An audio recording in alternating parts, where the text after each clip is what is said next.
بسم الله الرحمن الرحيم.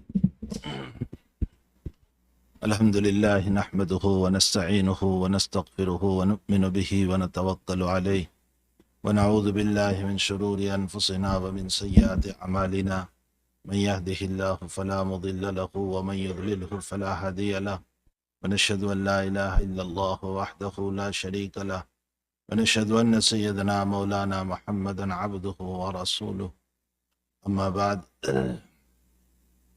بالسند المتصل منا إلى إمام المحدثين أمير المؤمنين في حديث رسول الله صلى الله عليه وسلم أبي عبد الله محمد بن إسماعيل البخاري رضي الله عنه وأرضاه ونفعنا بعلومه وأشرنا في زمرته أنه قال: باب قول الله ونضع الموازين القسط ليوم القيامة وأن أعمال بني آدم وقولهم يوزن.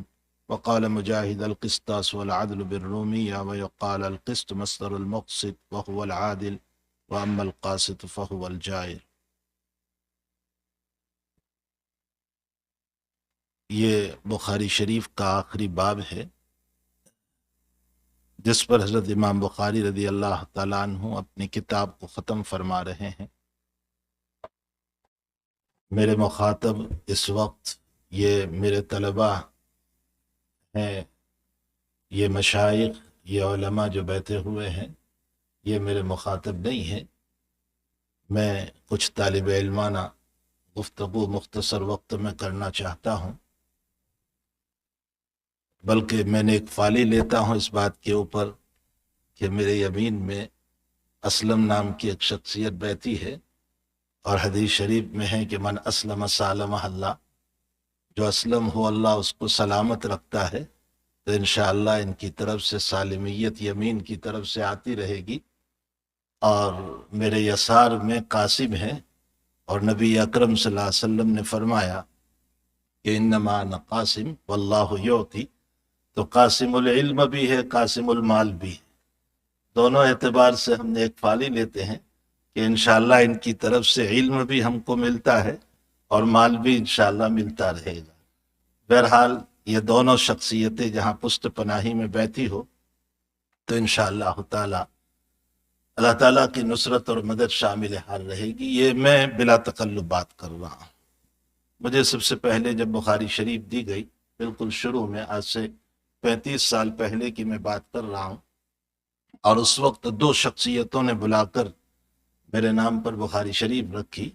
ایک تو حضرت مولانا عبداللہ صاحب کاپودروی رحمۃ اللہ تعالی علیہ، اللہ تعالیٰ آپ کی قبر کو نور سے منور فرمائے، بڑی رہنمائی فرمائی ہے واقعتاً میری قدم قدم پر، بلکہ ایک باپ کے درجے میں آخری زمانے میں رہنمائی کرتے رہے۔ اور حضرت مولانا ابرار صاحب دھلیوی رحمۃ اللہ تعالی علیہ، چونکہ یہ دونوں ہمارے ادارے کے سرپرست تھے، اور ہر سال پہلے شروع میں یہی دونوں بزرگان دین سالانہ جلسے میں تشریف لاتے تھے شیخ کی آمد سے پہلے، اس لیے کہ شیخ کی آمد تو بخاری کے بعد شروع ہوئی۔ تو یہ دونوں بزرگان دین تشریف لاتے تھے، اور میرے نام پر جب بخاری شریف رکھی گئی تو اس موقع پر میں ان دونوں بزرگوں کے سامنے رو پڑا اور کہا کہ میں اس کا لائق نہیں ہوں کہ میرے نام بخاری شریف رکھی جائے۔ تو حضرت مولانا ابرار صاحب دھلیوی رحمۃ اللہ علیہ نے میرے پشت پر ہاتھ رکھ کر مجھے کہا کہ پہلے اللہ کی پشت پناہی، پھر ابرار کی پشت پناہی۔ اگر مسئلہ سمجھ میں نہ آئے تو میرے پاس آ جانا، لیکن محنت سے پڑھاؤ۔ بہرحال جب بزرگوں کی پشت پناہی حاصل ہوتی ہے تو تھوڑی سی ہمت آ جاتی ہے۔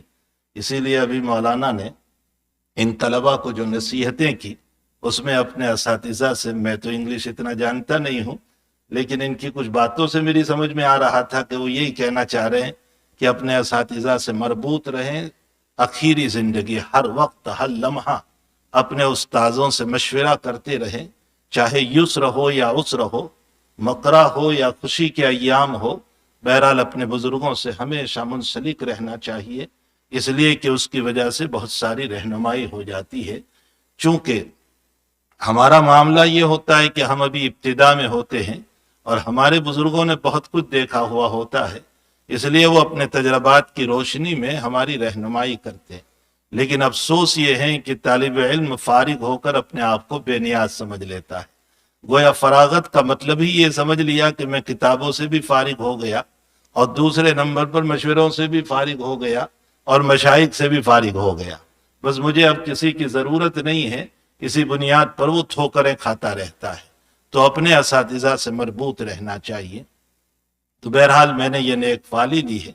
اس کے ساتھ جب حضرت امام بخاری رضی اللہ تعالیٰ عنہ کے کچھ حالات جب ہمارے مولانا عبد الرحمن صاحب سلمہ نے سنائے تو میرے ذہن میں ایک علمی بات یہ آئی کہ بخاری شریف کا حاشیہ حضرت نے جو تذکرہ کیا مولانا احمد علی صاحب سہارنپوری رحمۃ اللہ علیہ کا ہے، لیکن وہ 25 پاروں کا ہے، 25 پاروں کا ہے۔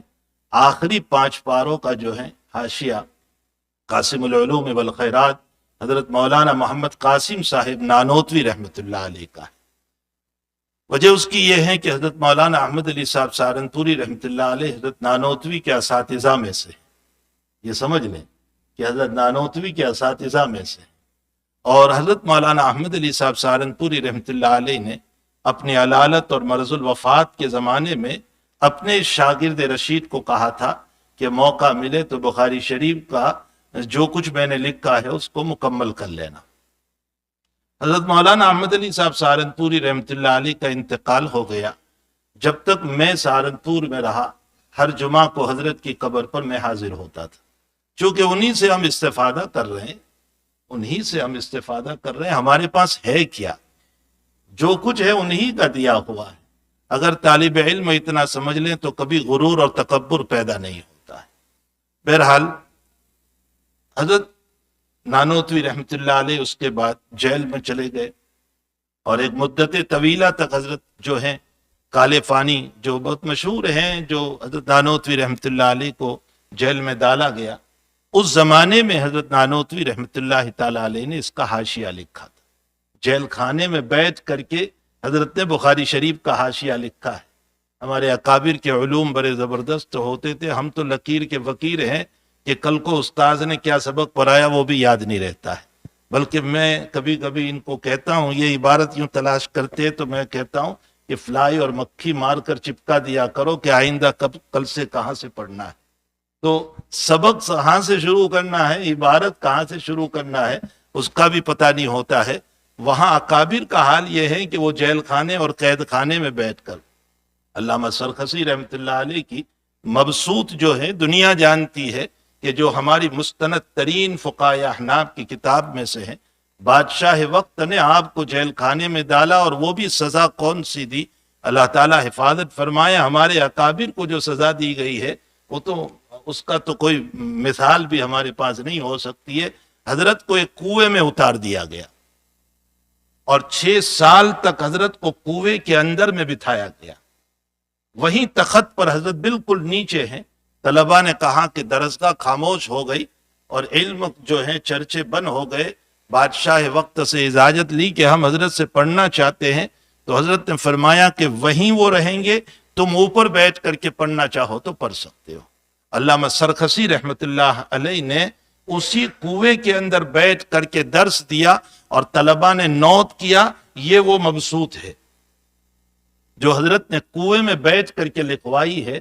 اللہ تعالیٰ ہم طلباء کو اپنے اکابر کی قدردانی کی توفیق عطا فرمائے، اپنے بزرگوں کی قدردانی کی توفیق عطا فرمائے کہ ہم جو ہیں ان کے جن کے علوم سے مستفیض ہو رہے ہیں، بہرحال ان کی قدر ہونا چاہیے۔ میں 4-5 باتیں مختصر طریق پر پیش کر دیتا ہوں۔ اگرچہ بخاری شریف جہاں سے پڑھی گئے ہمارے ان طلباء نے وہ تو تبرکن پڑھی ہے، اگر اس پر کلام کیا جائے ہر باب کے اوپر تو شاید صبح ہو جائے گی، اور بہت طویل وقت اس کے لیے چاہیے، اس لیے کہ حضرت امام بخاری رضی اللہ تعالیٰ عنہ نے صرف جمع احادیث نہیں فرمایا ہے بلکہ استنباط مسائل بھی فرمایا ہے۔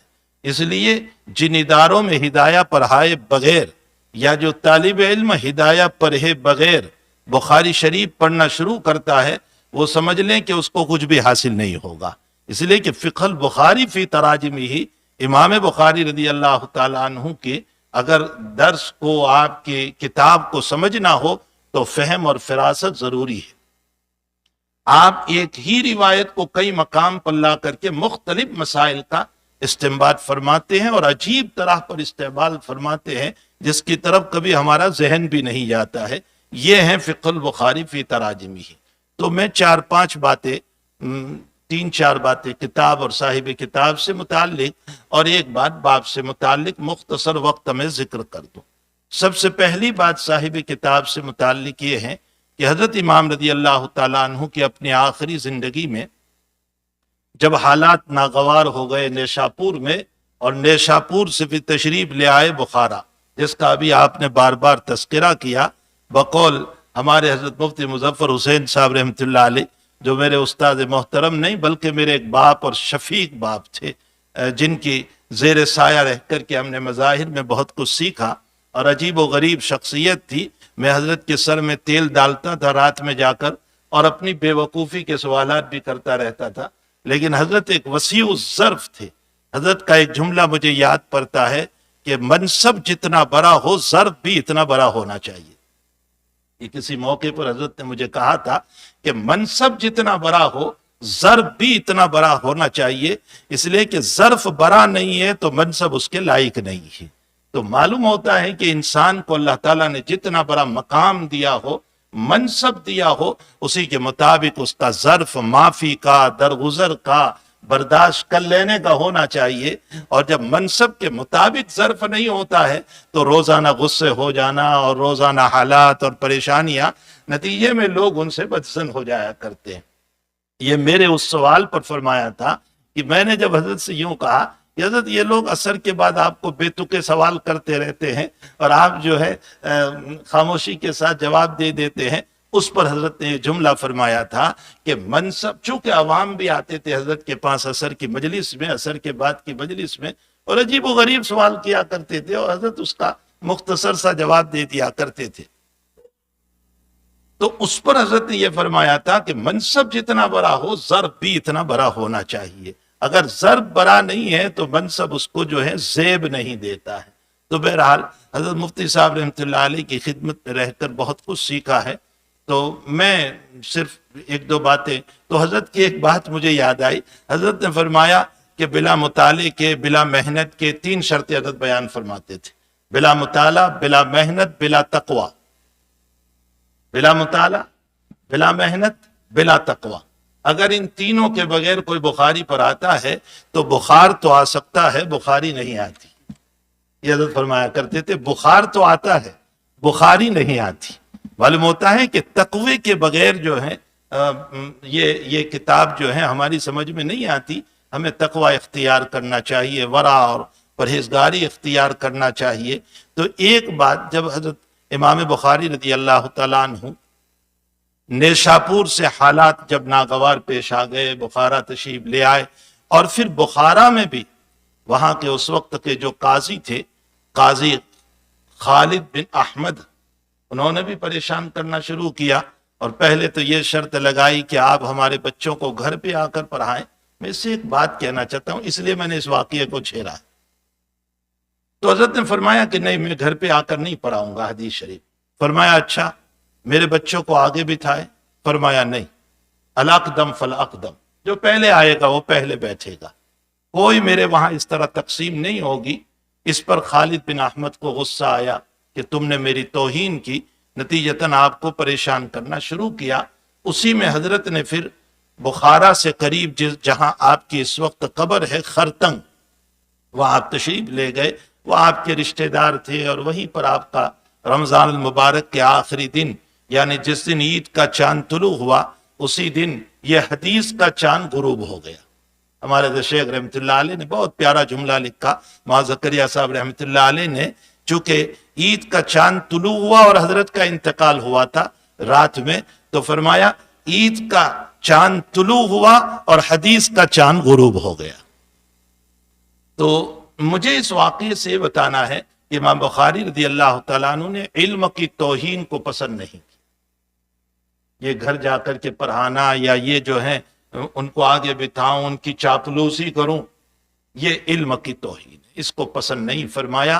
اس سے ہم سب کو امام بخاری یہ سبق دینا چاہتے ہیں کہ علم کی توہین نہ کرو، اس لیے کہ علم کی توہین صاحب علم کی توہین ہے، اور وہ صاحب علم اولاً اللہ ہے، اس کے بعد رسول اللہ ہے۔ علم کی توہین نہ کرو۔ ہمیں چاہیے ہم اہل علم کو کہ کبھی بھی علم کی توہین نہ ہونے دیں، علم کی تذلیل نہ ہونے دیں، چند کوریوں کے خاطر، چند پیسوں کے خاطر علم کی توہین نہ کریں۔ مجھے ایک واقعہ یاد پڑتا ہے، حیات طحاوی میں، حیات امام طحاوی میں لکھا ہے کہ کسی مسئلے میں بادشاہ وقت نے سوال کیا۔ حضرت امام طحاوی رحمۃ اللہ علیہ سے بھی پوچھا اور علماء سے بھی پوچھا، بہت غور سے سنے اس واقعے کو۔ امام طحاوی رحمۃ اللہ علیہ تو اپنے زمانے کے امام تھے، بہرحال اپنی جگہ آپ نے بادشاہ وقت کو مسئلہ بتایا اور علماء نے بھی بتایا، اور اس پر یہ ثابت ہوا کہ امام طحاوی رحمۃ اللہ علیہ نے جو مسئلہ بتایا ہے وہ اپنی جگہ 100% بالکل صحیح ہے۔ بادشاہ وقت میں اعجاز میں اسٹیج قائم کیا، اور اس اسٹیج پر امام طحاوی رحمۃ اللہ علیہ کے لیے ایک چیئر رکھی گئی اور ایک چیئر بادشاہ کے لیے رکھی گئی، اور باقی علماء کو نیچے بٹھایا۔ سنیے اس واقعے کو، اللہ کرے کہ ہم علماء کو بھی اس کی توفیق ہو۔ حضرت امام طحاوی رحمۃ اللہ علیہ کے دل میں ایک بات آئی کہ اگرچہ میں نے مسئلہ صحیح بتایا ہے، لیکن یہ علماء کو جو نیچے بٹھایا گیا ہے یہ ان کی تذلیل ہوتی ہے، اور یہ میرے ہم جنس ہے، ان کی تذلیل مجھے برداشت نہیں۔ اب واقعہ سمجھیں، ان کی جو تذلیل ہو رہی ہے وہ مجھے برداشت نہیں ہے۔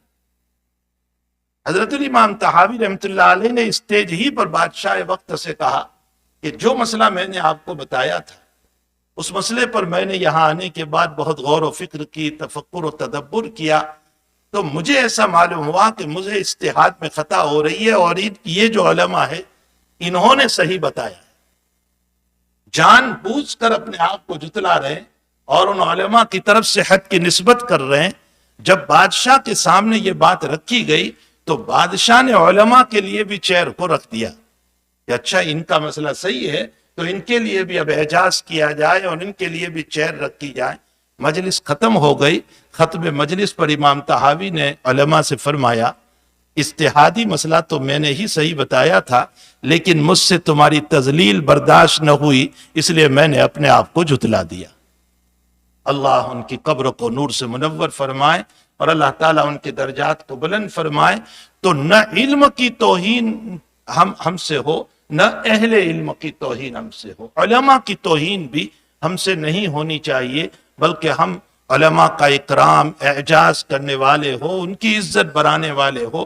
اگر کسی مجلس میں اہل علم کی برائی آ بھی جاتی ہے تو ہمیں چاہیے کہ ہم اس عالم سے متعلق صحیح بات یا کم سے کم اتنا کر دیں کہ اگر مگر سے ان کی برائی میں شریک نہ ہو جائیں، بلکہ اہل علم کے اکرام کو باقی رکھیں۔ یہ حضرت الامام بخاری رضی اللہ تعالیٰ عنہ کے اس واقعے سے ہم کو سمجھ میں آیا کہ علم کی توہین نہ ہو۔ خالد بن احمد والے واقعے سے سمجھ میں آیا، اور امام طحاوی کے واقعے سے سمجھ میں آیا کہ اہل علم کا بھی اکرام اور تعظیم ہونی چاہیے۔ دوسری بات، حضرت الامام بخاری رضی اللہ تعالیٰ عنہ نے اپنی کتاب کو شروع فرمایا وحی سے، بس وہی موٹی دو چار باتیں وحی سے شروع فرمایا، اور اس کے بعد ایمان، علم اور اعمال بیان فرمائے۔ کتاب الایمان، کتاب العلم اور کتاب الاعمال، پھر بہت دور پوری کتاب الاعمال۔ وحی سے شروع کرنے کے بعد اشارہ فرمائے اس بات کی طرف کہ یاد رکھو، ایمان ہو، علم ہو یا اعمال ہو، وہی معتبر ہوں گے جو وحی کے ڈھانچے میں ہو۔ اگر وحی سے ہٹ کر کے تمہارا ایمان یا علم اور اعمال ہے تو اللہ کے وہاں قابل قبول نہیں ہوگا۔ آج یہی مسئلہ ہو گیا ہے کہ لوگ جو ہیں وحی سے ہٹ کر کے اپنے ایمان، اپنے علم اور اپنے اعمال کو کرنا چاہتے ہیں۔ یہ منچاہی ایمان ہے، منچاہی علم ہے اور منچاہی اعمال ہے، اور گوگل پر لوگ پڑے ہوئے ہیں کہ جو منچاہی ایمان بیان کر رہے ہیں اور منچاہی علم بیان کر رہے ہیں اور منچاہی اعمال بیان کر رہے ہیں۔ یہ مسئلہ خوب یاد رکھے، مجھے معاف فرمائیں، کسی کے لاکھوں فالوور ہو، فالوور کے ہونے سے کچھ نہیں ہوتا، دیکھا یہ جائے گا کہ وہ وحی کے مطابق کتنے بات کر رہا ہے۔ اگر اس کی بات قرآن اور حدیث کے مطابق ہے تو اس کی بات سراخوں پر رکھی جائے گی، اس کی حقیقت کا علم ہونا چاہیے کہ وہ کن لوگوں سے زانوِ تلمس طے کیا ہے، کس سے پڑھا ہے اس نے، کن علماء سے اس نے استفادہ کیا ہے۔ اگر یہ بات ہے تب تو اس کی بات قابل قبول ہے، ورنہ تو فالوور ہونے سے کچھ نہیں ہوتا۔ وہ تو دنیا کے اندر بہت سارے وہ جو فاسق و فاجر ہیں ان کے بھی فالوور بے شمار ہوا کرتے ہیں، یہ کوئی دلیل نہیں ہوا کرتی ہے قابلیت کی یا قبولیت کی۔ اس مسئلے کو خوب یاد رکھے، جس کی طرف امام بخاری رضی اللہ تعالیٰ عنہ نے ہم کو اشارہ فرمایا کہ اعمال، ایمان اور علم وہی معتبر ہوگا جو وہی کی روشنی میں ہو، اور وہی سے ہٹ کر کے ہو وہ سراسر قابل رد ہوگا، قابل عمل نہیں ہوگا۔ دو باتیں۔ تیسری بات، یہ جو آخری کتاب ہے حضرت الامام بخاری رضی اللہ تعالیٰ عنہ نے اس کے اندر جہمیہ کی تردید فرمائی۔ جہمیہ اس زمانے کا فرقہ تھا، قدریہ ایک فرقہ تھا، معتزلہ ایک فرقہ تھا، روافض تو آج بھی ہے، خوارج ایک فرقہ تھا، یہ سب جماعتیں تھی پہلے۔ یہ سب کی سب جماعتوں کا وجود کیسے ہوا، یہ ایک تفسیر ہے۔ اس تفسیر میں ہمیں اس وقت نہیں جانا ہے کہ ان جماعتوں کا وجود کیسے ہوا اور یہ کیسے وجود میں آئی اور کس زمانے میں وجود میں آئی۔ اتنی بات یہ سمجھ لیں کہ امام بخاری رضی اللہ تعالیٰ عنہ کتاب الرد علی الجہمیہ وغیرہم، یہ وغیرہم میں قدریہ بھی ہے اور جو ان کے ہم خیال ہے ان تمام کی تردید کر رہے ہیں۔ اب یہ ساری باطل جماعتیں تو ختم ہو گئی، لیکن اس کے کچھ نہ کچھ جراثیم کبھی کبھی ظاہر ہو جاتے ہیں آج بھی۔ جماعتیں تو ختم ہو گئی ہے، اب وہ نہیں رہے، لیکن کچھ نہ کچھ جراثیم۔ اصل میں یہ ساری جماعتیں، کام کی بات سنو، یہ ساری جماعتوں کا وجود ہوا تھا یونانی فلسفے کی وجہ سے۔ اس زمانے میں یونانی فلسفہ بہت چلتا تھا، اور یونانی فلسفے سے مرعوب ہو کر شریعت میں نت نئے مسائل نکالے انہوں نے۔ مثلا حالت حیض میں نماز معاف نہیں ہوگی، جیسے معتزلہ اور خوارج کے عقائد، یا یہ ہے کہ گناہ کبیرہ سے انسان ایمان سے یہ سب یونانی فلسفے کی بنیاد پر، یا یہ ہے کہ قرآن کریم جو ہے مخلوق ہے، اللہ تعالیٰ نے ہماری طرح اپنا کلام پیدا کر دیا ہے، درخت میں پیدا کیا تو درخت سے آواز نکلی، ہم میں پیدا کیا تو ہم میں سے نکلی۔ یہ سب یونانی فلسفہ تھا، اور یونانی فلسفے سے مرعوب ہو کر کے یہ ساری جماعتوں نے عمل کیا۔ اب آج کا مسئلہ آپ سمجھ لو، امام بخاری رحمۃ اللہ علیہ کے جو ان کی تردید کی ہے وہ ان لوگوں کی جو یونانی فلسفے سے مرعوب ہو کر کے یہ ساری بات کر رہے تھے۔ فی زمانے نہ یونانی فلسفہ نہیں ہے، لیکن مغربی فلسفہ ہے، اور ظاہر سی بات ہے کہ اس زمانے میں ہمارے اکابر مشائخ، چاہے وہ امام بخاری ہو یا ان کے علاوہ ہمارے مشائخ ہو، انہوں نے یونانی فلسفے کو پڑھا، اور پڑھنے کے بعد عقائد حقہ کو ثابت کیا اور عقائد باطلہ کی تردید کی، جو آپ اس پوری کتاب کے اندر ہم نے دیکھا۔ اس زمانے میں علماء کرام کو چاہیے کہ مغربی فلسفے کو پڑھے۔ اس زمانے میں یونانی فلسفہ نہیں ہے، مغربی فلسفہ چل رہا ہے، اور مغربی فلسفہ جو ہے وہ فلسفہ ہی کیا ہے بلکہ خواہشات ہے۔ مغربی فلسفہ کوئی فلسفہ نہیں ہے بلکہ وہ خواہشات ہے، اور میں اس وقت تفصیل میں جانا نہیں چاہتا۔ جنیوا کنوینشن جو کچھ طے ہوا اور جو کچھ یونوں میں طے کیا گیا، اور اس کے 30 جو اصول اور ضوابط بنائے گئے، اگر آپ لوگ تو اہل علم ہو، اہل زبان ہو، انگریزی جانتے ہو، ان 30 اور 30 اصولوں کو اگر آپ پڑھو گے تو وہ مکمل مغربی خواہشات کی بنیاد پر ہے۔ اسی میں ہے کہ غلامی اب دنیا میں نہیں ہوگی، اس میں لکھا ہوا ہے کہ غلامی اب اس دنیا میں نہیں رہے گی۔ اب جب غلامی کو انہوں نے اس کے اندر سے ختم کیا تو ہم پر عائد کر رہے ہیں کہ پھر کتاب العتق کو اپنے مدرسوں میں کیوں پڑھاتے ہو، اس کو نکال دو۔ ان کے قوانین میں قانون یہ بھی لکھا گیا کہ کوئی بھی بڑے سے بڑا مجرم ہوگا اس کو جسمانی اذیت نہیں دی جائے گی، جسمانی تکلیف نہیں دی جائے گی۔ یہی تو آج کل چل رہا ہے۔ تو وہ لوگ ہم پر اشکال کر رہے ہیں کہ پھر تمہارے قرآن میں اور حدیث سے کتاب الحدود کو نکال دو۔ یہ جو ہے یہ خواہشات جو ہے نا، یہ مغربی فلسفہ ہے، مغربی خواہشات ہے، اور اسی کے اندر ایک چیپٹر یہ بھی لکھا ہوا ہے، ایک قانون، یہ اصول یہ بھی لکھا ہوا ہے کہ مرد اور عورت کو برابر کا حق دیا جائے۔ اسی میں جو 30 قوانین ہیں، جو جنیوا کنوینشن جو مجلس ہوئی، اس کے اندر کہ دونوں کو برابر کا رائٹ اور حق دیا جائے، جس کے نتیجے میں یہ کہا جا رہا ہے کہ میراث کے مسائل میں جو تم نے قرآن نے کہا ہے وہ غلط ہے، اس کو نکال دو، جو حدیث میں کہا گیا وہ غلط ہے، اس کو نکال دو۔ اسی طرح مرد کا مرد سے نکاح، عورت کا عورت سے نکاح، ہر ایک کو اپنا رائٹ ہے، جو جس طرح کرنا چاہے یہ کر سکتا ہے۔ یہ ساری کی ساری باتیں جو ہے یہ فلسفہ نہیں ہے، مغربی خواہشات ہے اس وقت جو اس وقت دنیا پر چھائی ہوئی ہے۔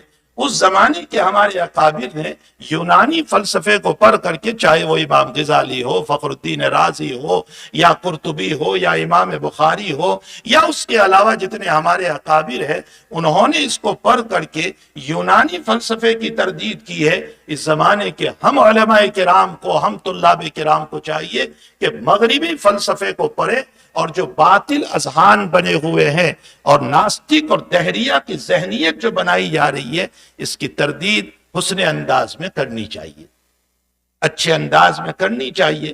لیکن ایک بڑا المیہ بھی یہ ہے، بہت بڑا المیہ ہے، کیا کہا جائے، جب کوئی ہمارا بیچارہ جوان جو یونیورسٹی میں پڑھتا ہے، جو کالج میں پڑھ رہا ہے، اور وہ ہمارے پاس آ کر کے اپنا کوئی اشکال رکھتا ہے، تو ہم بجائے اس کے کہ اس کو جو شک ہو رہا ہے، اس شک کے کانٹے کو نکالنے کے بجائے اور اس کو تشفی اور تسلی بخش جواب دینے کے بجائے اس کو ڈانٹ دیتے ہیں، اس کا جواب نہیں دیتے۔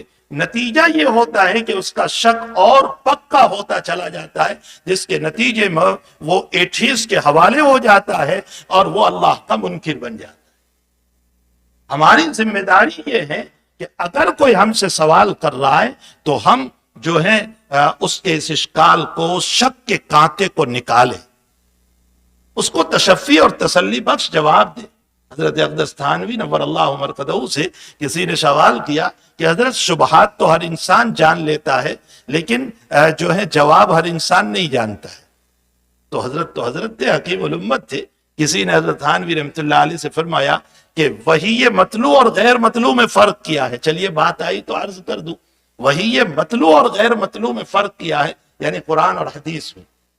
حضرت تھانوی کی تعریف سمجھ لو، بہت کچھ آسان ہو جاتا ہے۔ حضرت نے فرمایا کہ بادشاہ وقت خود ایک کاغذ لکھے اور اس کاغذ کو لکھ کر کے کہیں کہ میرا یہ کاغذ لوگوں کو پڑھ کر کے سناؤ، اپنے وزراء کو، اپنے نائبین کو کہا کہ اس کو پڑھ کر کے لوگوں کو سناؤ۔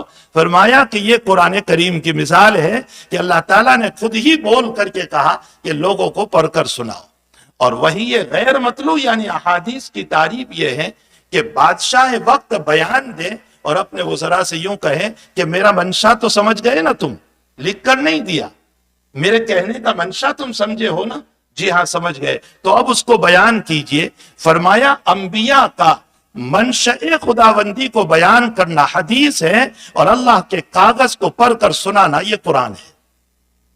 اتنے جامع انداز میں حضرت نے تعریف فرمائی ہے کہ واللہ ایسی جامع تعریف سمجھنے کے لیے ہم کو کہیں نہیں ملتی۔ تو حضرت تھانوی رحمۃ اللہ علیہ سے فرمایا کہ شبہات تو بہت سے لوگ، سارے لوگ سمجھ جاتے ہیں، اور جو ہے اس کا جواب جو ہے سارے لوگ نہیں سمجھتے۔ تو حضرت نے فرمایا شبہات جہالت سے تعلق رکھتے ہیں، اس کے لیے علم کی ضرورت نہیں، اس لیے سارے لوگ سمجھ لیتے ہیں، اور جواب کے لیے علم کی ضرورت ہے۔ اور ظاہر سی بات ہے کہ علم ہوگا تو جواب دے گا، اگر علم نہیں ہے تو جواب کیسے دے گا؟ اس لیے ضرورت ہے کہ ہم اس وقت مغربی فلسفے کو سمجھے، اور مغربی فلسفے کو سمجھ کر کے ان ہمارے عزیزوں کو، ان ہمارے جوانوں کو جو کالج میں جاتے ہیں، جو یونیورسٹیوں میں جاتے ہیں، اور جہاں کے مخلوط ماحول کی وجہ سے ان کے سامنے نت نئے اشکالات آتے ہیں، اور وہ بیچارے ہمارے پاس آ کر اشکال کرتے ہیں، تو ہم اس کو دانت نہ دیں، اس کو غصہ نہ کریں، اس کو محبت سے سمجھائیں،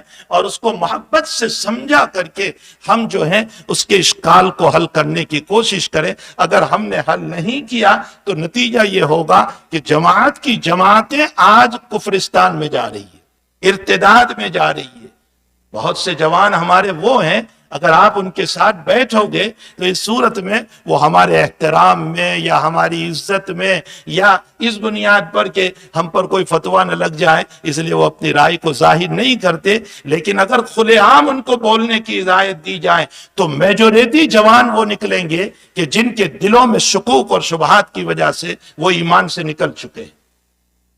اب رفع یدین کے بحثوں کی ضرورت نہیں ہے، اب قرات خلف الامام کے بحثوں کی ضرورت نہیں ہے، اب ان مسائل کی ضرورت نہیں ہے۔ مسائل کی ضرورت تو اس کی ہے کہ ایمان کیسے بچایا جائے لوگوں کا۔ اس وقت تو ایمان کے لالے پر رہیں کہ ایمان کیسے بچایا جائے۔ جو ذہنی طور پر آج ہمارا جوان اور ہمارے چھوٹے چھوٹے بچے اسکولوں کے اندر جانے کے بعد جو شکوک اور شبہات کے اندر مبتلا ہو چکے ہیں، اس کے ایمان کو کیسے بچایا جائے۔ اللہ تعالیٰ ان بزرگوں کو اور ان مدارس کے قائم کرنے والوں کو اجر عظیم عطا فرمائے۔ ان مدارس کو معمولی نہ سمجھیں، یہ حصار ہیں، یہ قلعے ہیں جس کے اندر رہ کر عقائد کی حفاظت کی جاتی ہے۔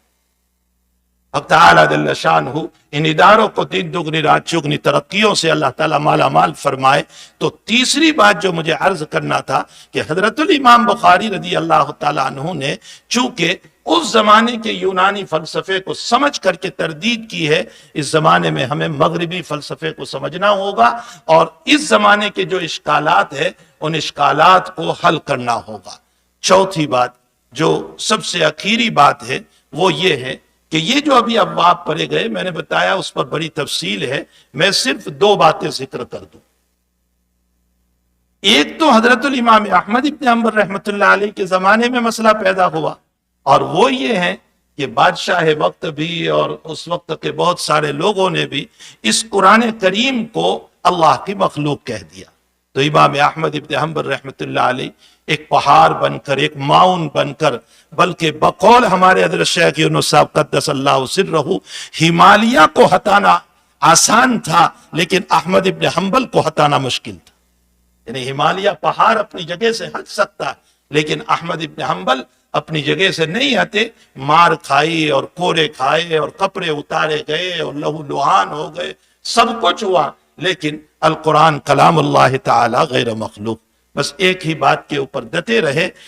اس سے ہم کو یہ سبق ملتا ہے کہ تھوڑی سی اذیت، تھوڑی سی تکلیف یا تھوڑے سے ہم پر کوئی کلمات بول دیں تو اس کی بدنامی کے خوف سے ہم حق بات کو بیان کرنا نہ چھوڑیں، اپنی جگہ حق بات کو ڈٹ کر کے بیان کرتے رہیں، ہمیں حق بات کو ڈٹ کر کے بیان کرنا چاہیے۔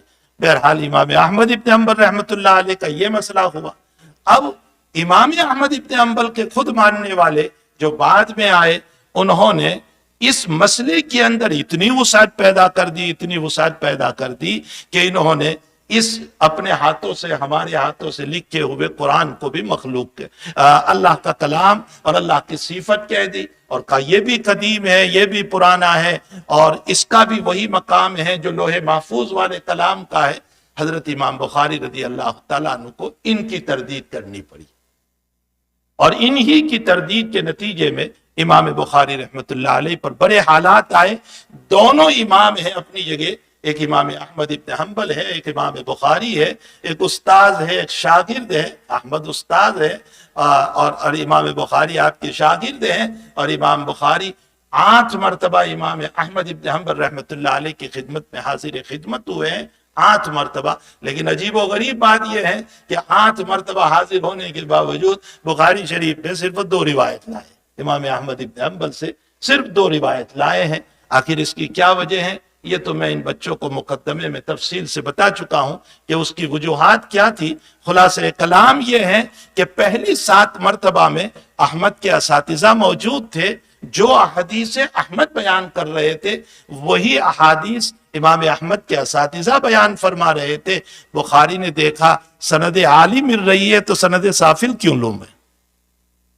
جب اساتذہ سے روایت مل رہی ہے تو میں امام احمد سے کیوں روایت لوں؟ اور 8ویں مرتبہ جب حضرت کی خدمت میں حاضر ہوئے تو حضرت الامام احمد ابن حنبل رحمۃ اللہ علیہ نے مسند حدیث کو چھوڑ دیا تھا اور مسند فقہ پر فائق ہو گئے تھے، فقہ بیان کرنا شروع کیا تھا۔ اور محدثین کا عموم مزاج یہ ہے کہ غالب حدیث ہو انہی سے روایت لیتے ہیں، غالب فقہ ہو ان سے روایت نہیں لیتے، اس لیے کہ فقہا روایت بالمعنی کو بھی جائز قرار دیتے ہیں۔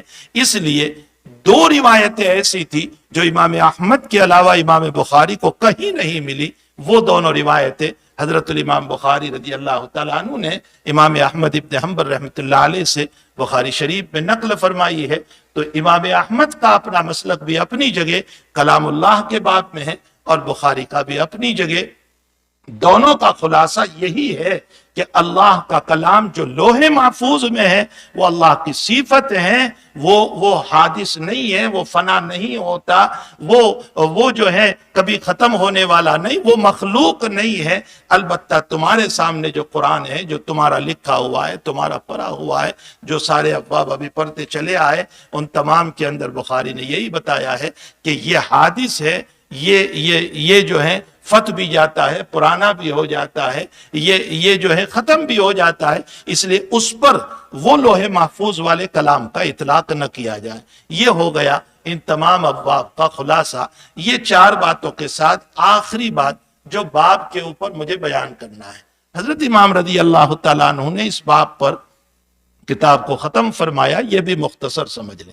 اس باب پر کتاب کو ختم فرمایا اور اس باب میں یہ بتایا کہ قیامت کے دن اعمال کا وزن ہوگا۔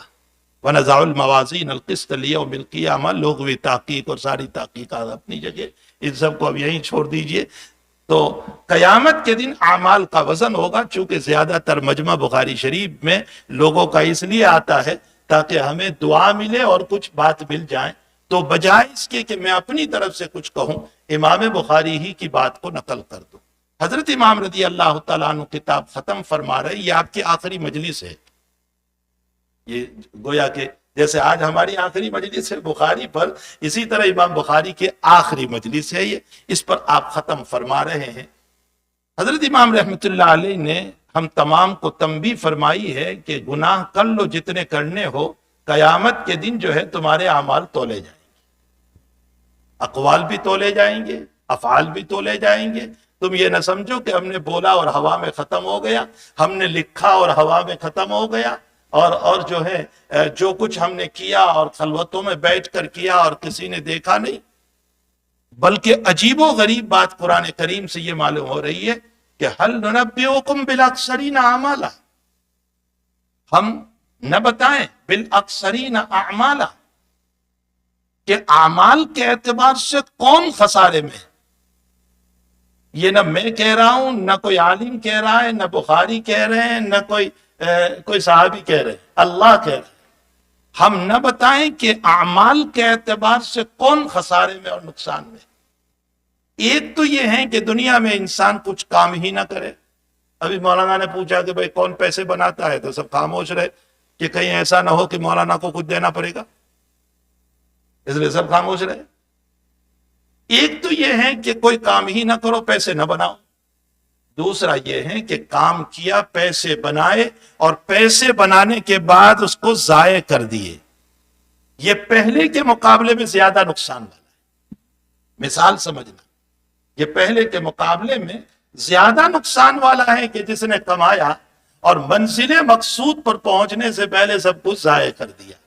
جب یہ خسارے کا مطلب سمجھ میں آ گیا تو اب سمجھو، هل ننبئکم بالاخسرین اعمالا الذین ضل سعیہم فی الحیات الدنیا، جنہوں نے اپنی کوششوں کو دنیا میں ضائع کیا۔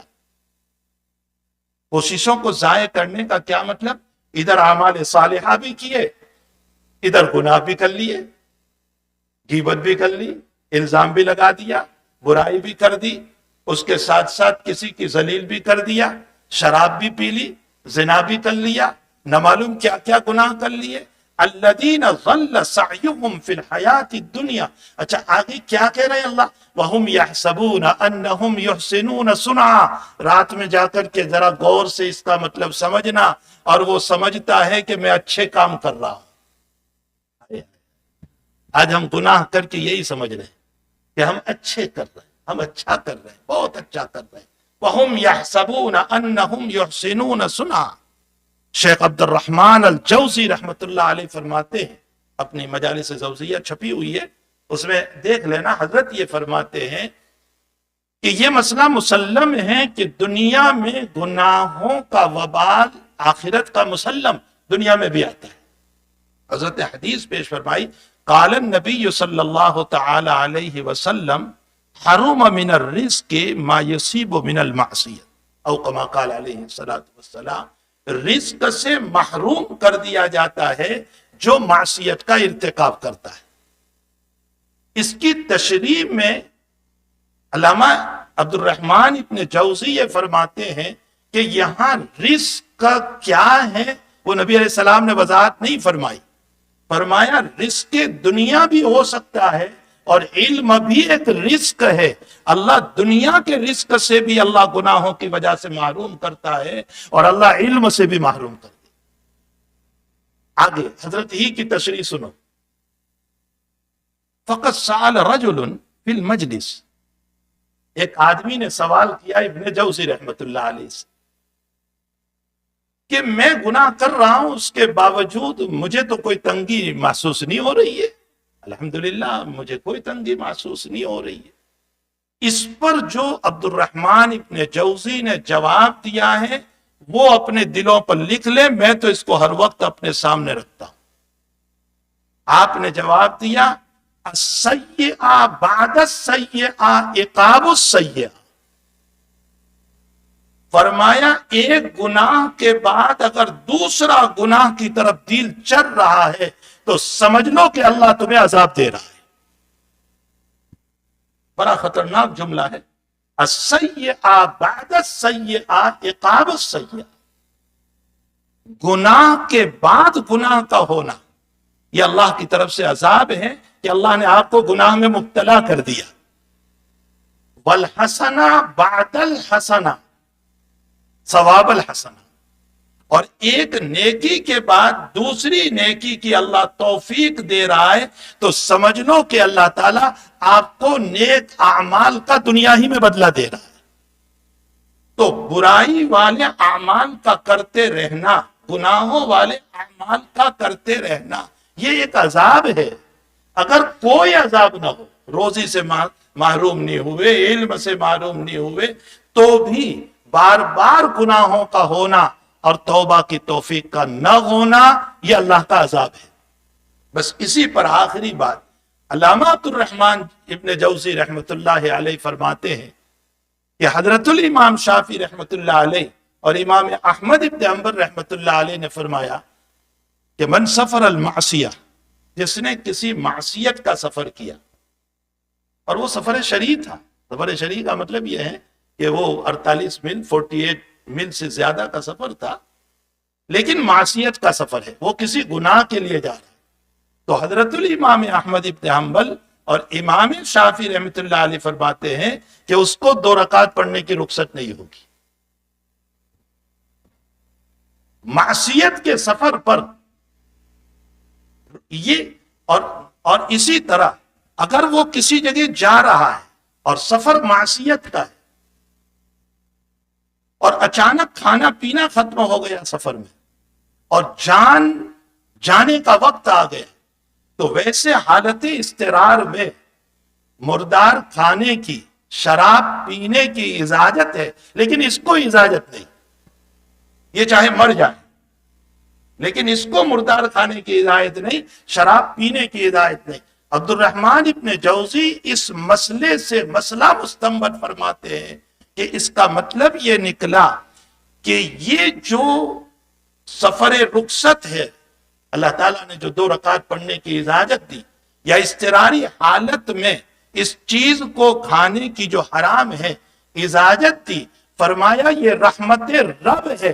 اللہ تعالیٰ ان بزرگوں کے قول کے اعتبار سے حق تعالیٰ معصیت والوں کو دنیا کی ان نعمتوں سے بھی محروم کر دیتا ہے۔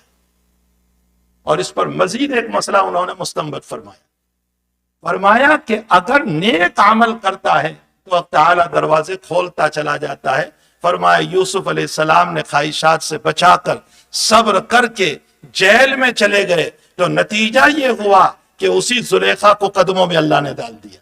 بڑا بہترین استدلال فرمایا کہ زلیخا کو قدموں میں ڈال دیا اور نکاح کرا دیا حضرت یوسف علیہ السلام کا.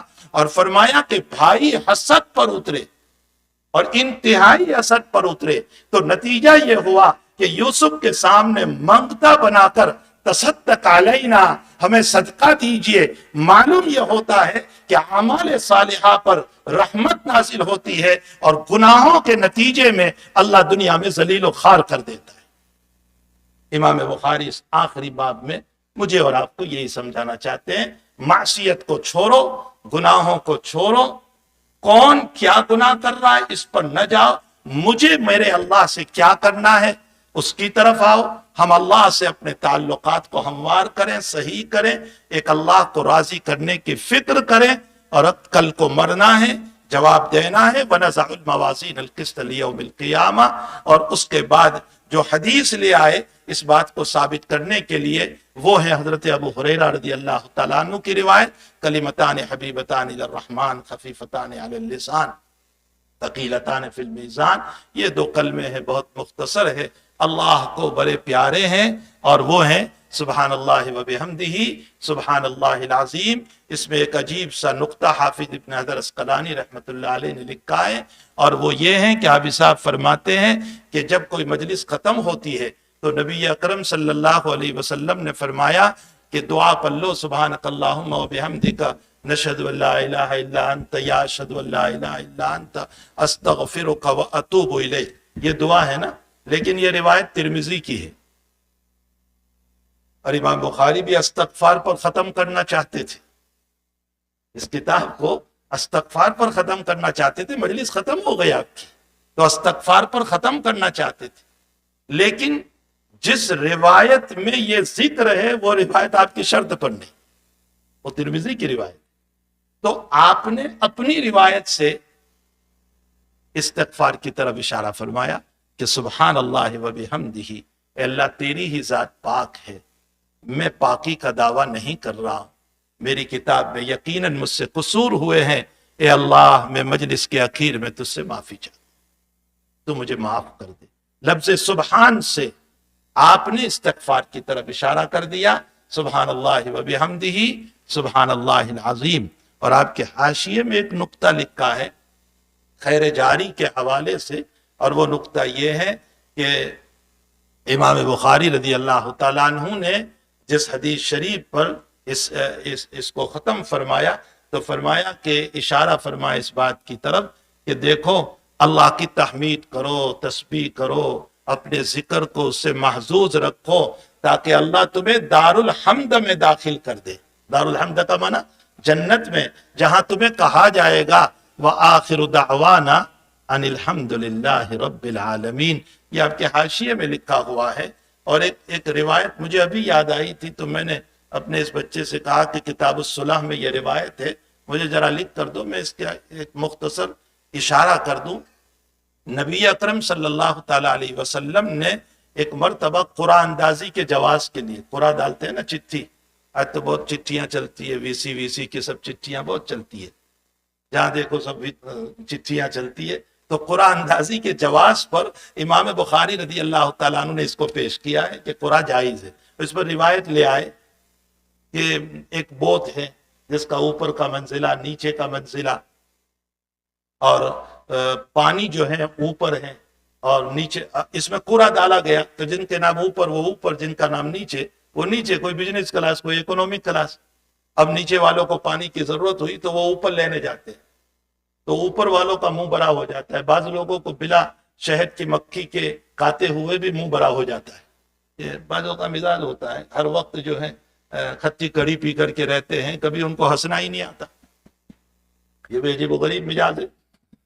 تو بہرحال مسئلہ یہ ہے کہ نیچے والے جب اوپر، یہ خود حضور پاک صلی اللہ علیہ وسلم بیان فرما رہے ہیں کہ نیچے والے پانی لینے جاتے ہیں تو اوپر والوں کو غصہ آتا ہے. تو نیچے والوں نے کہا کہ اچھا ہم نیچے ہی پانی تو ہے سوراخ کرتے ہیں، ابھی پانی آنا شروع ہو جائے گا. تو اوپر والے فہیم ہو تو وہ کہیں گے اللہ کا واسطہ بھائی سوراخ نہ کرنا، ورنہ پانی شروع ہوگا تو بند نہیں ہو پائے گا، تو بھی ڈوبے گا، ہمیں بھی لے ڈوبے گا، پوری بہت ڈوبے گی۔ یہ تو ہو گئی روایت۔ امام بخاری نے قرآن کے جواز پر فیصلہ نکالا۔ ہمارے حضرت شیخ محمد زکریا صاحب رحمۃ اللہ علیہ نے فضائل اعمال میں ایک مسئلہ اور ثابت کیا ہے۔ اس سے فضائل اعمال بھی بڑی عجیب کتاب ہے، لیکن لوگ نیند میں سنتے ہیں اس کو، نیند میں۔ ہمارے حضرت شیخ یونس صاحب قدس اللہ سرہ فرماتے تھے کہ ہمارے حضرت شیخ نے فضائل اعمال جوانی میں لکھی ہے، اگر بڑھاپے میں لکھتے تو وہ مسائل آ جاتے کہ تم سمجھ بھی نہ پاتے، لیکن چچا جان کے کہنے پر حضرت نے فضائل اعمال جوانی میں لکھی۔ تو بہرحال ہم نیند نکالتے رہتے ہیں، اس وقت کوئی سمجھتا ہے نہیں کہ فضائل اعمال میں کیا کہا جا رہا۔ حضرت شیخ نے اس سے امر بالمعروف اور نہی عن المنکر پر مسئلہ مستنبط فرمایا ہے وہاں کہ بھئی اوپر والوں کو چاہیے کہ نیچے والوں کو روکے۔ اس عاجز کی سمجھ میں اس سے ایک تیسرا مسئلہ جو میں ہر سال ان طلبہ عزیز کو بیان کرتا ہوں جب بھی اس حدیث پر پہنچتا ہوں، کہ نبی علیہ السلام بہرحال اگر یہ اللہ کی طرف سے ہیں تو بہتر ہے، ورنہ تو نفس کی آمیزش ہوگی۔ نبی علیہ السلام اس میں یہ بتانا چاہ رہے ہیں کہ میری امت کے دو طبقے، ایک طبقہ وی آئی پی ہے اور ایک طبقہ اکنامک ہے۔ وی آئی پی طبقہ کون سا ہے؟ جو عزت والے، علم والے اور دولت والے، عزت، علم اور دولت۔ اور اکنامک طبقہ کون سا ہے؟ جو بیچارے ذلیل ہیں، جو جاہل ہیں، جو غریب ہیں۔ اب یہ نچلا طبقہ جو جاہل ہے، جو ذلیل ہے، جو جن کی عزت نہیں، جن کے پاس دولت نہیں، یہ وی آئی پی طبقے کے پاس جاتے ہیں، ہمارے بچوں کو پڑھا دو نا، آپ کے پاس علم ہے، ہمارے بچوں کی مدد کرو، اللہ نے آپ کو دولت دے رکھی،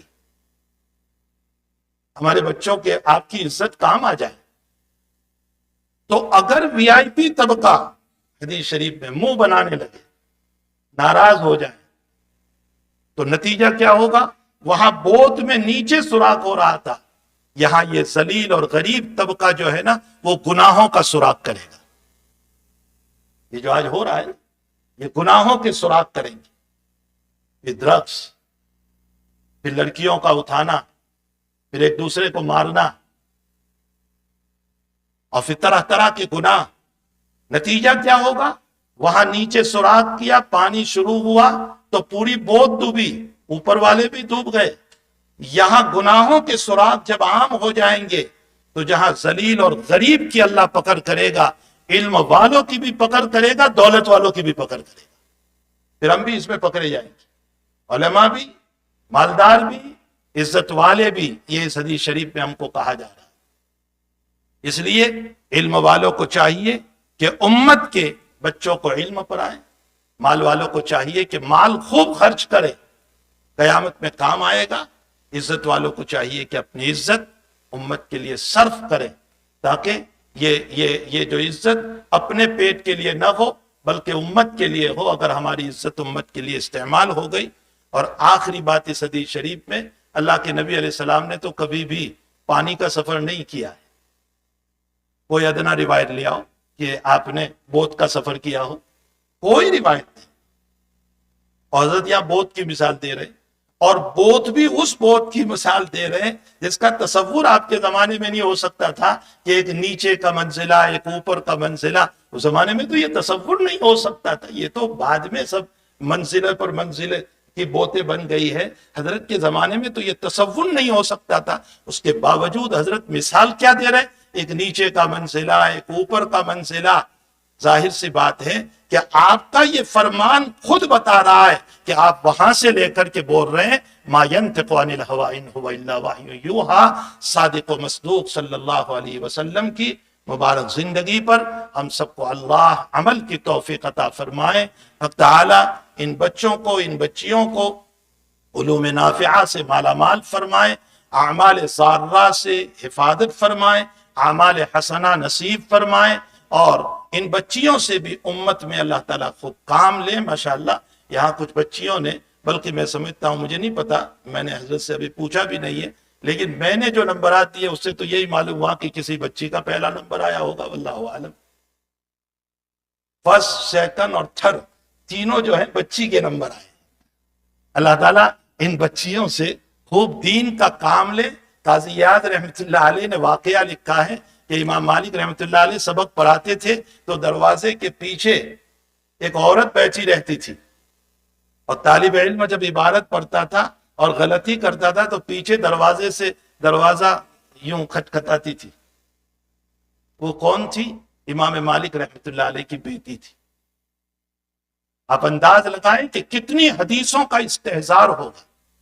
اور حضرت جب وہ کھڑکھڑاہٹ سنتے تھے نا، طالب علموں کو کہتے تھے سو اس کو ٹھہر پھر سے پڑھ، اور پھر اس میں غلطی بتاتے تھے۔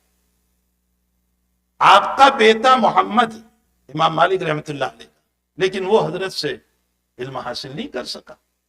وہ کبھی حضرت کی مجلس سے گزرتا تھا تو حضرت کا جملہ تو دیکھیں، قاضی یاد نے نقل کیا ہے، آپ نے فرمایا بیٹے کو میرا علم نہیں ملا، میری بیٹی کو ملا۔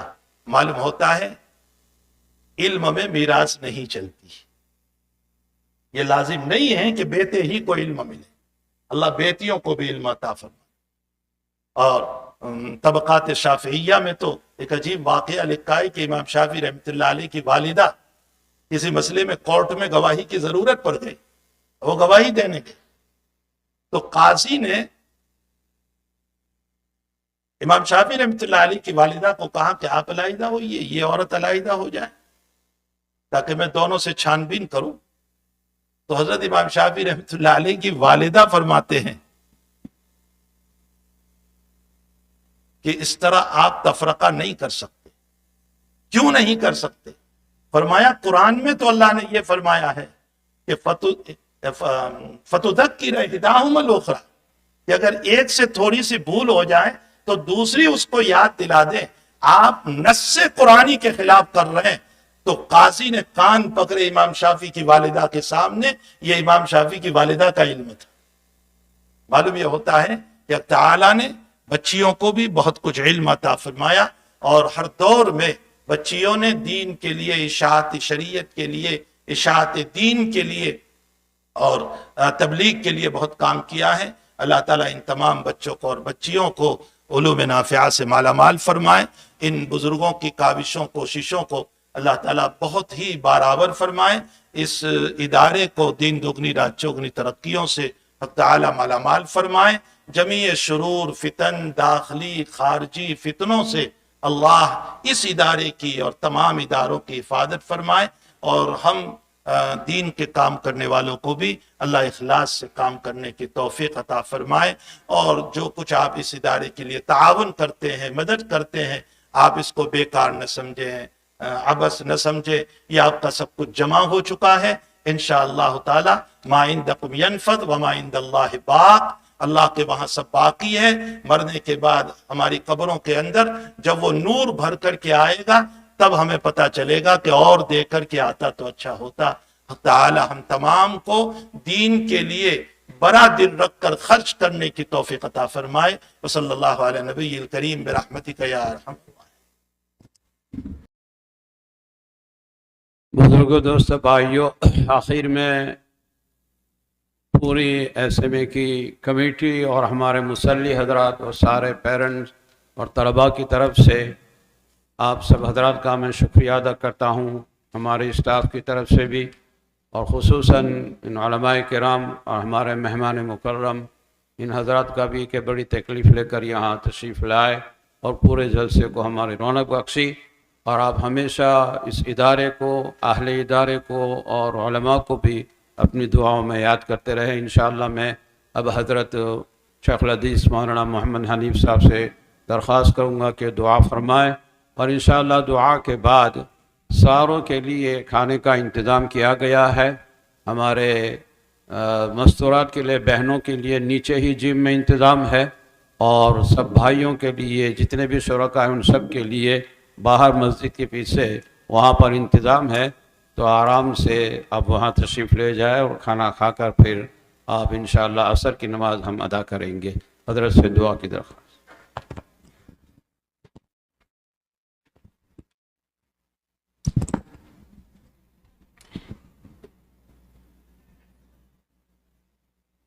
درود شریف پڑھ لیں۔ سبحانک اللہم و بحمدک و تبارک اسمک و تعالی جدک و لا الہ غیرک سبحان اللہ وبحمدہ سبحان اللہ العظیم سبحان اللہ وبحمدہ سبحان اللہ العظیم سبحان اللہ وبحمدہ سبحان اللہ العظیم سبحان اللہ وبحمدہ عدد خلقہ ورضا نفسہ وزنۃ عرشہ ومداد کلماتہ یا احد الصمد الذی لم یلد ولم یولد ولم یکن لہ کفوا احد یا حنان یا منان یا ذا الجلال والاکرام یا فعالا لما یرید یا حنان یا منان یا ذا الجلال والاکرام یا فعالا لما یرید یا مالک الملک تؤتی الملک من تشاء وتنزع الملک ممن تشاء وتعز من تشاء وتذل من تشاء بیدک الخیر انک علی کل شیء قدیر اللہم صل علی سیدنا حبیبنا وشفیعنا وسندنا مولانا محمد وبارک وسلم اللہم صل علی سیدنا محمد وعلی آل سیدنا محمد كما صليت على سيدنا إبراهيم وعلى آل سيدنا إبراهيم إنك حميد مجيد اللهم بارك على سيدنا محمد وعلى آل سيدنا محمد كما باركت على سيدنا إبراهيم وعلى آل سيدنا إبراهيم إنك حميد مجيد اللهم ربنا آتنا في الدنيا حسنة وفي الآخرة حسنة وقنا عذاب النار اللهم ربنا لا تجعلنا فتنة للقوم الظالمين اللهم ربنا لا تجعلنا فتنة للقوم الظالمين اللهم ربنا لا تجعلنا فتنة للقوم الظالمين ونجنا برحمتك من القوم الكافرين اللهم إنا نجعلك في نحورهم ونعوذ بك من شرورهم اللهم إنا نجعلك في نحورهم ونعوذ بك من شرورهم اللهم ربنا اغفر لنا ولإخواننا الذين سبقونا بالإيمان ولا تجعل في قلوبنا غلا للذين آمنوا ربنا إنك رؤوف رحيم ربنا ظلمنا أنفسنا وإن لم تغفر لنا وترحمنا لنكونن من الخاسرين اللهم أرنا الحق حقا وارزقنا اتباعه وأرنا الباطل باطلا وارزقنا اجتنابه اللهم إنا نسألك حبك وحب من يحبك وحب عمل يقربنا إليك اللهم إنا نسألك الهدى والتقى والعفاف والغنى اللهم إنا نسألك الهدى والتقى والعفاف والغنى اللهم إنا نسألك الهدى والتقى والعفاف والغنى لا إله إلا الله العظيم الحليم سبحان الله رب العرش العظيم والحمد لله رب العالمين نسألك موجبات رحمتك وعزائم مغفرتك والغنيمة من كل بر والسلامة من كل إثم لا تدع لنا ذنبا إلا غفرته ولا هما إلا فرجته ولا دينا إلا قضيته ولا مريضا إلا شفيته ولا ميتا إلا رحمته ولا حاجة من حوائج الدنيا والآخرة هي لك رزقا إلا قضيتها يا أرحم الراحمين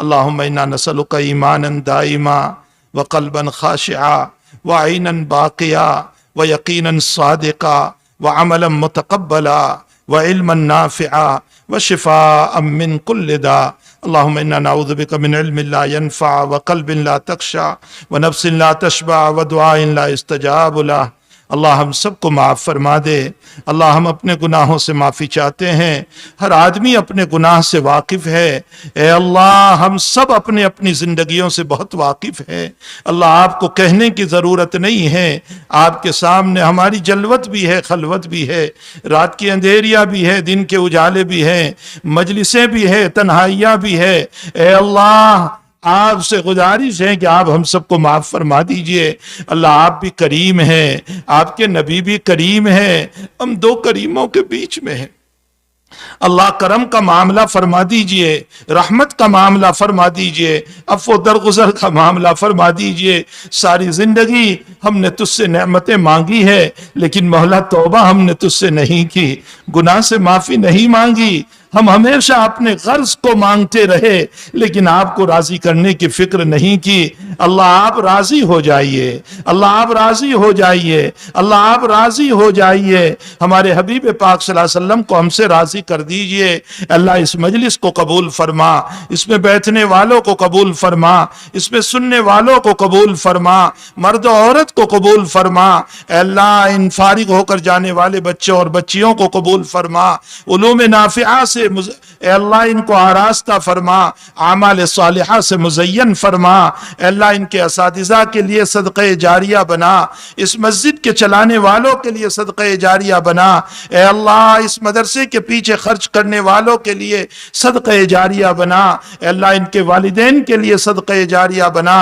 اے اللہ ان کی نصرت اور مدد فرما، دین کے لیے قبول فرما لے، اے اللہ دین کے لیے قبول فرما لے، دعوت و تبلیغ کے لیے قبول فرما لے، اے اللہ دعوت و تبلیغ کے لیے قبول فرما لے، اے اللہ بیماروں کو شفاء دائمہ مستمرہ عطا فرما، عافیت صحت عطا فرما، تندرستی و توانائی عطا فرما، اے اللہ جو مرحوم ہو چکے ہیں ان سب کی قبروں کو نور سے منور فرما، ان کے درجات کو بلند فرما، اعلیٰ علیین میں انہیں جگہ عطا فرما، مومنین مستضعفین کی مدد فرما، مومنین مستضعفین کی مدد فرما، مومنین مستضعفین کی مدد فرما، اے اللہ تیرے فیصلے ہیں ہمیں کوئی اشکال نہیں ہے، تیری تقدیر ہے ہمیں کوئی اشکال نہیں ہے، تیرا علم ازلی ہے ہمیں کوئی اشکال نہیں ہے، اور نہ بندے کو اشکال کا حق ہو سکتا ہے، لیکن اللہ ہم سے دیکھا نہیں جا رہا ہے، اللہ ہم سے دیکھا نہیں جا رہا ہے، ہم تو ان کو کفن بھی نہیں دے سکے، ان کے معصوم بچوں کا سہارا بھی نہیں بن سکے،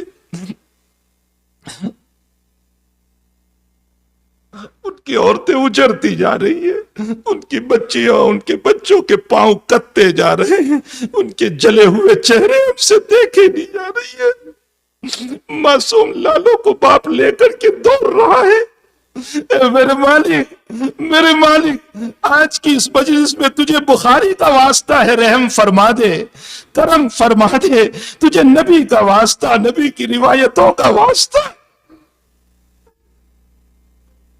تجھے نبی کا واسطہ،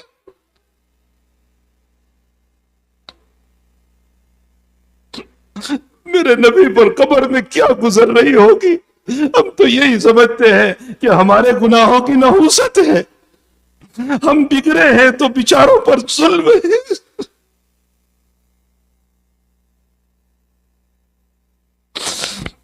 ہمیں اعمال صالحہ کی توفیق عطا فرما، ہمیں اعمال صالحہ کی توفیق عطا فرما، ایمان حقہ ہم سب کو نصیب فرما، عقائد فاسدہ سے ہماری نسلوں کی حفاظت فرما، اللہ ہماری اولادوں کی حفاظت فرما، قیامت تک کے آنے والے ارتداد سے ہماری نسلوں کی حفاظت فرما، بے دینی سے حفاظت فرما، لادینیت سے حفاظت فرما، تمسخر بالقرآن سے حفاظت فرما، ہماری نسلوں کی حفاظت فرما، اللہ شریعت کے مذاق اڑانے سے حفاظت فرما، ایمان کی مذاق اڑانے سے حفاظت فرما، تیری ذات کی مذاق اڑانے سے حفاظت فرما، نبی علیہ السلام کی توہین سے حفاظت فرما، اے الہ العالمین مظلومین کی مدد فرما، ان کی دستگیری فرما، اے خبیب کو جیل خانے میں کھلانے والے مولا، اے خبیب کو جیل خانے میں کھلانے والے مولا، وہ بھی جیل میں ہیں ان سب کو بھی کھلا دے، ان کا رزق پہنچا دے، اے نبی کے ہاتھ سے شفا دینے والے مولا، تو بغیر دواؤں کے شفا دیا کرتا ہے، مولا ان سب کو شفا عطا فرما دے، ان کو عافیت عطا فرما دے، ہم کچھ نہیں کر سکے، ہم صرف ان کے لیے دعا کر سکتے ہیں، امت مظلومہ پر رحم و کرم کا معاملہ فرما، جہاں کئی مسلمان پریشان حال ہیں اے اللہ ان کی مدد فرما، نصرت فرما، دنیا کے فتنوں کو امن سے مبدل فرما، بے امنی کو امن سے مبدل فرما، بے سکونی کو سکون سے مبدل فرما، اے اللہ بہت سارے لوگوں نے دعاؤں کا کہا لکھا متوقع ہے، سب کی جائز تمناؤں کو پوری فرما، سب کے حاجات کو پوری فرما، سب کے دلی ارمانوں کو پورے فرما، اعمال صالحہ کی توفیق عطا فرما، اخلاق حسنہ سے ہم سب کو مزین فرما، اخلاق رذیلہ سے حفاظت فرما،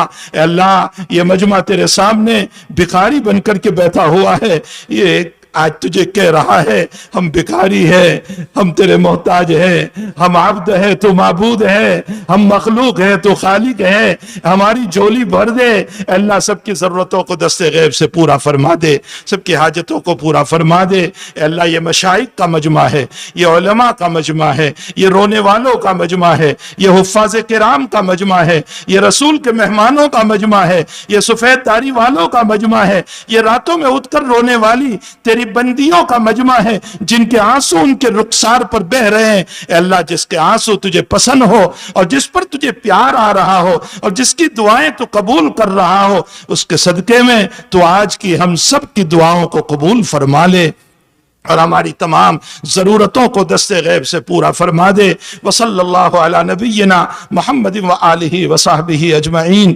برحمتک یا ارحم الراحمین.